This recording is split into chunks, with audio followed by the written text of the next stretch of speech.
मुख्यमंत्री योगी आदित्यनाथ द्वारा जनपद बलरामपुर में बाढ़ प्रभावित गांव का दौरा।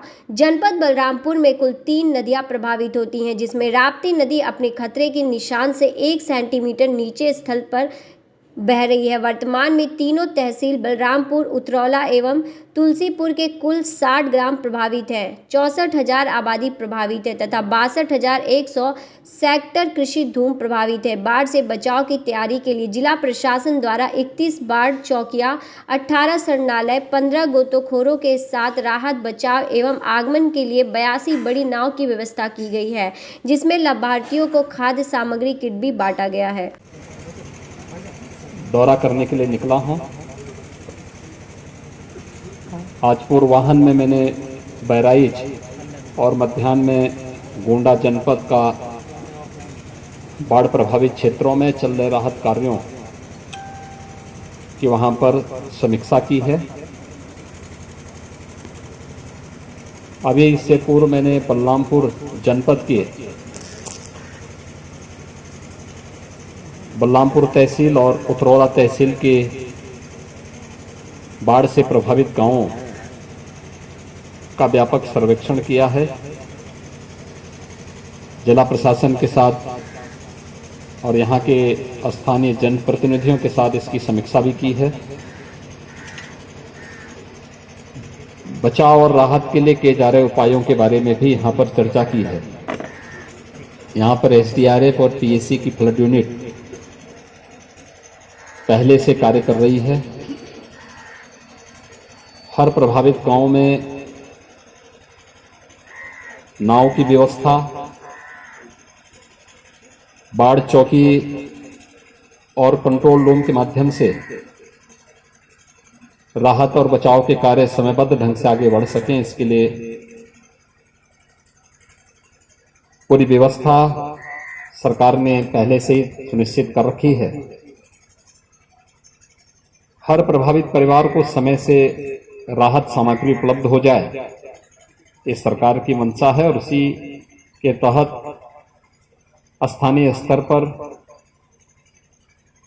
माननीय विधायक और अन्य जनप्रतिनिधियों के सहयोग से, उनके मार्गदर्शन में जिला प्रशासन पूरी प्रतिबद्धता के साथ इन कार्यक्रमों को आगे बढ़ा रहा है।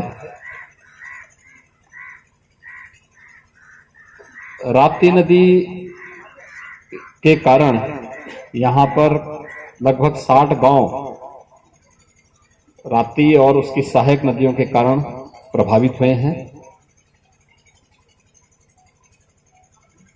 जिनमें सर्वाधिक बलरामपुर और उतरौला तहसील के ग्राम राजस्व गांव हैं। लगभग 60 से 65,000 की आबादी इससे प्रभावित हुई है। युद्ध स्तर पर बचाव और राहत कार्यों को आगे बढ़ाने के यहां पर पहले से निर्देश जारी किए थे। आज मैं इसीलिए यहां पर सर्वे करने के लिए भी आया हूं। पिछले कुछ दिनों से नेपाल के अंदर और पूर्वी उत्तर प्रदेश में भी भारी बारिश के कारण ये स्थिति पैदा हुई है। अगले कुछ दिनों में राहत मिलने की पूरी संभावना है, लेकिन बचाव और राहत कार्य युद्ध स्तर पर चले, सरकार का ये पहले से निर्देश है और उसके लिए पर्याप्त संसाधन हर एक जिला को उपलब्ध कराए गए हैं।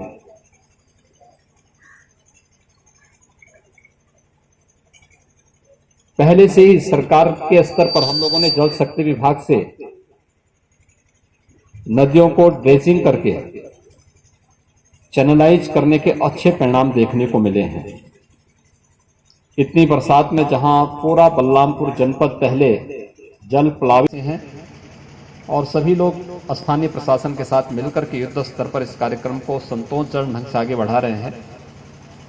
सभी पीड़ित परिवारों के प्रति हमारी पूरी सहानुभूति है, संवेदना भी है। सरकार उन्हें हर संभव मदद देने के लिए पूरी तत्पर है। बलरामपुर जनपद में आबादी के साथ ही कृषि क्षेत्र भी प्रभावित हुआ है। धान और गन्ने की खेती बाढ़ से प्रभावित हुई है।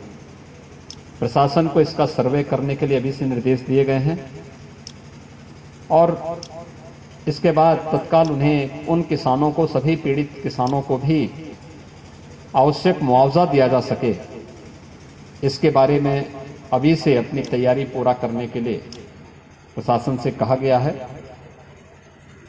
मुझे विश्वास है कि इस कमिश्नरी में सर्वाधिक प्रभावित बलरामपुर जनपद हुआ है।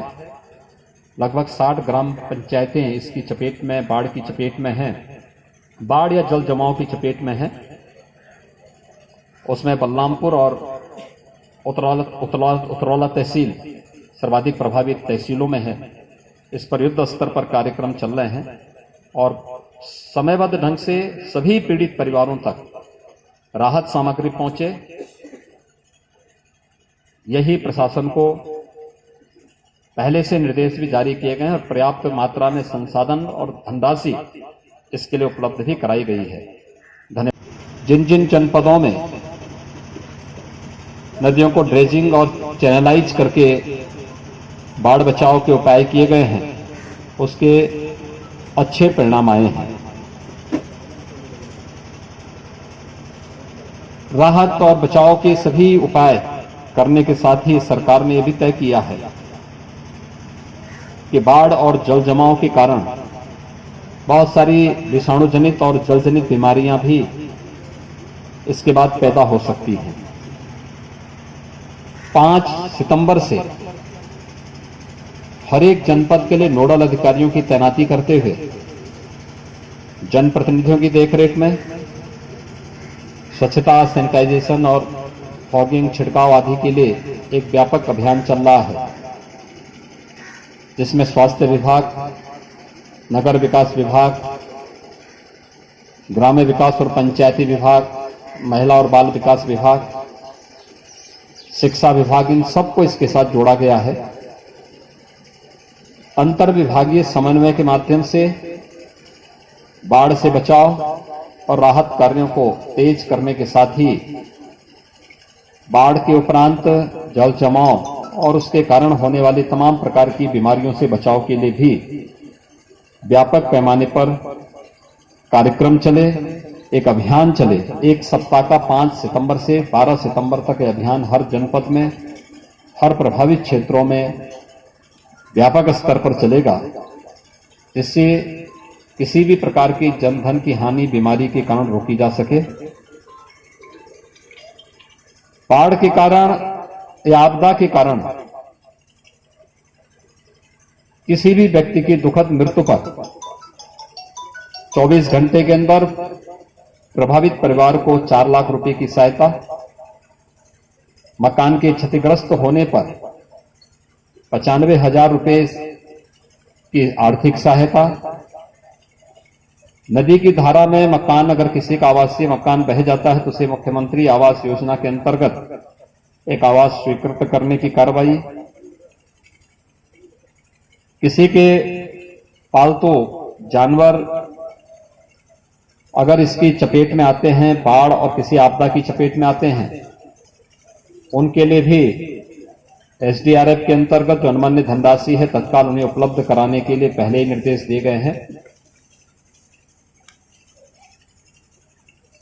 किसी किसान की आपदा के कारण मौत होने पर, दुखद मृत्यु पर किसान या किसान बटाईदार, इन सबको 5 लाख रुपए की आर्थिक सहायता देने के लिए सरकार ने प्रावधान किया है। आपदा की संकट की इस घड़ी में हम सभी पीड़ित परिवारों के साथ में हैं। बाढ़ से बचाव और उसके साथ ही हर प्रभावित परिवार को राहत समय पे मिल सके। आप देख रहे हैं सक्षम न्यूज इंडिया, सबसे पहले सबसे तेज।